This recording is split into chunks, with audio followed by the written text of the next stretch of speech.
I'm particularly interested about the attitude of the family to children. We have an absolutely extraordinary attitude in our culture and in various other cultures, high civilizations, to the new member of human society. Instead of saying frankly to children, "How do you do? Welcome to the human race," we are playing a game, and we are playing by the following rules. We want to tell you what the rules are so that you'll know your way around, and when you've understood what rules we're playing by, when you get older you may be able to invent better ones. But instead of that, we still retain an attitude to the child that he is on probation. He's not really a human being.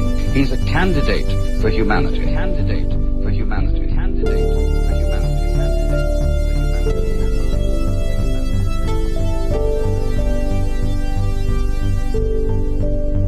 We have a whole system of preparation of the child. Always is preparation and never actually gets there.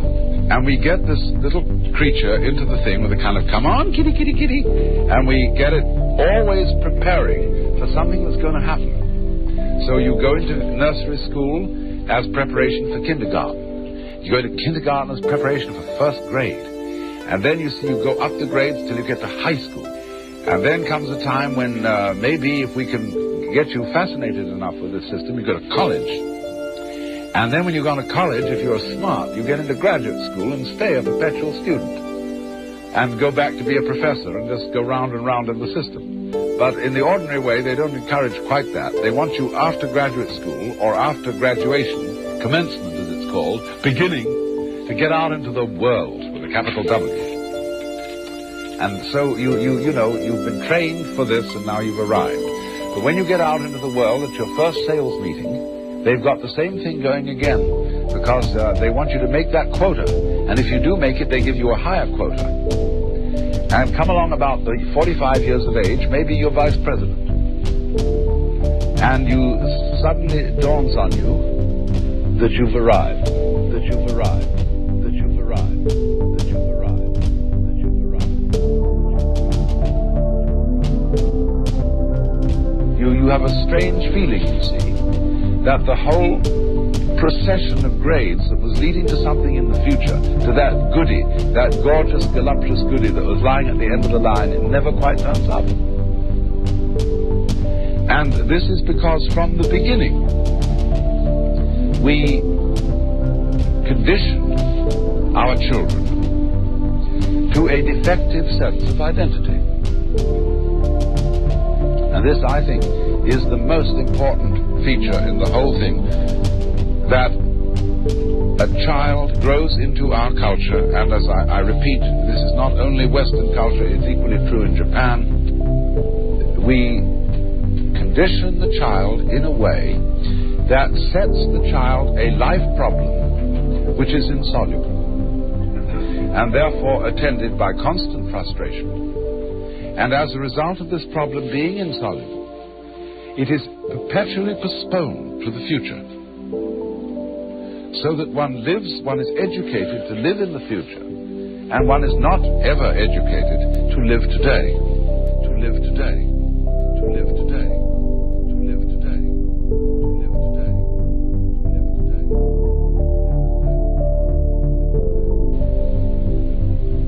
Now, I feel in a way that when we say,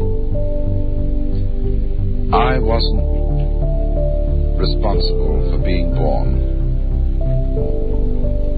you know, one of the great problems of psychotherapy today is passing the buck. By a kind of superficial Freudian attitude, you, as a juvenile delinquent, are not responsible for what you do because it was your parents who fouled you up. And so they write articles in the press that instead of prosecuting the children, we ought to prosecute the parents. So they haul the parents in, but the parents say, "I know we're mixed up, but that was the fault of our parents." And it all goes back to a guy called Adam, and he blamed it on Eve, and she blamed it on the serpent.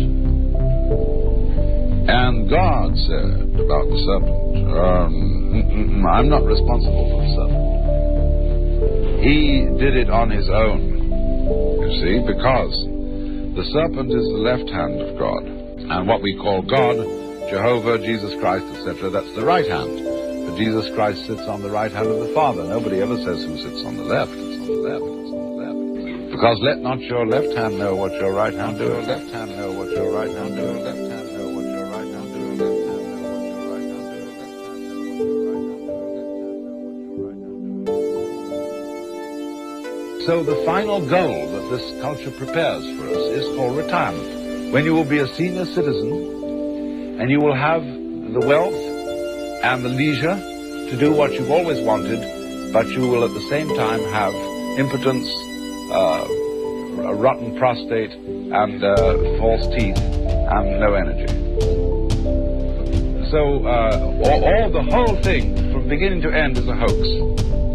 You are involved, by and large, in a very strange business system.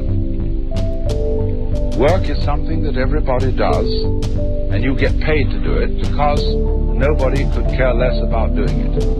And the object of doing this is to make money.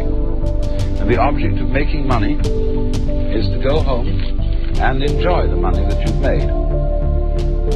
When you've got it, you see, you can buy pleasure. You see, you can buy pleasure. You see, you can buy pleasure. You see, you can buy pleasure.